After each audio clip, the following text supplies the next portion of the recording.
మనం రాముడు అనగానే గుర్తొస్తుంది కోదండాన్ని పట్టుకున్నటువంటి రూపం, కృష్ణుడు అనగానే వేణువును పట్టుకున్నటువంటి రూపం దర్శనమిస్తుంది. వెంకటేశ్వర స్వామి అనగానే ఎలా ఉంటాడండి ఆయన? చాలామంది చెప్తుంటారు ఆయనకి 2 చేతులే ఉన్నాయండి. కాదండి, వెంకటేశ్వర స్వామి చతుర్భుజుడు, 4 చేతులు ఉంటాయి. 4 చేతుల్లో ఇక్కడ కూడా చూడండి, 4 చేతుల్లో 2 చేతుల్లో శంఖచక్రాలు ఉంటాయి.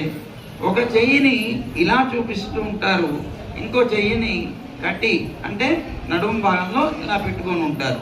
వెంకటేశ్వర స్వామి యొక్క ముద్ర గుర్తు పెట్టుకోండి.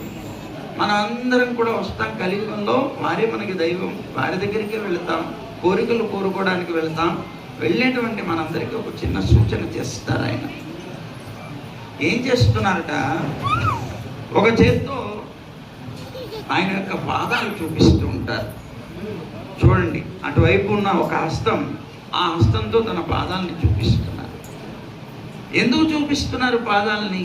వచ్చేటువంటి మనందరికీ సూచన చేస్తున్నారు, రా నా పాదాలు పట్టుకో, నన్ను ఆశ్రయించు, నన్ను శరణాగతి చెయ్యి అని ఆయన పాదాలని చూపిస్తున్నారు మనందరికీ. ఇంకొక చేతితోటి దాని ఫలం కూడా చూపిస్తున్నారు. నా పాదాలని పట్టుకుంటే ఓ నన్ను పొందుతావు, నన్ను పొందుతావు అని చెప్తున్నారు. అందుకని ఒక హస్తాన్ని ఇక్కడ పెట్టుకొని తనని చూపిస్తున్నారు, నన్ను పొందుతావు. ఏటా నిన్ను పొందితే నాకేమిటి లాభమా? ఎవడి ప్రయోజనం ఏంటి నిన్ను పొందితే అని అడిగితే భగవద్గీతలో సమాధానం చెప్పాడు పరమాత్మ. ఆయన్ని పొందితే మనకేమిటి లాభం? ఏం చెప్తున్నారట, ఆ బ్రహ్మ భువనాలోకా పునరావృత్తినో అర్జున మాముపేత్యతు కౌంతేయ పునర్జన్మన విద్యతే. ఆ బ్రహ్మ భువనాలోకా, బ్రహ్మలోక పర్యంతం ఉండేటువంటి ఏ లోకానికి నువ్వు వెళ్ళినప్పటికీ కూడా మళ్ళీ పునరావృత్తి, మళ్ళీ ఈ లోకంలో జన్మించవలసిన అవసరం ఉంటుంది. ఎక్కడికి వెళ్ళు, ఏ లోకానికి వెళ్ళు, ఆ లోకంలో నీ పుణ్యం విశేషం అయిపోయిన తర్వాత ఒక్క తోపు తోసి పారేస్తారు, మళ్ళీ ఇక్కడ వచ్చి పడతావు.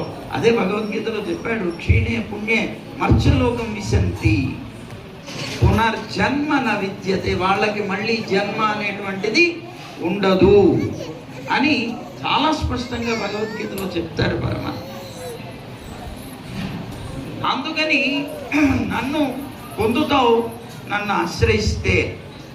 నిన్ను పొందడానికి ఏమిటి ప్రయోజనం అంటే, నన్ను పొందినటువంటి వాడికి మోక్షమే, మళ్ళీ జన్మ ఉండదు.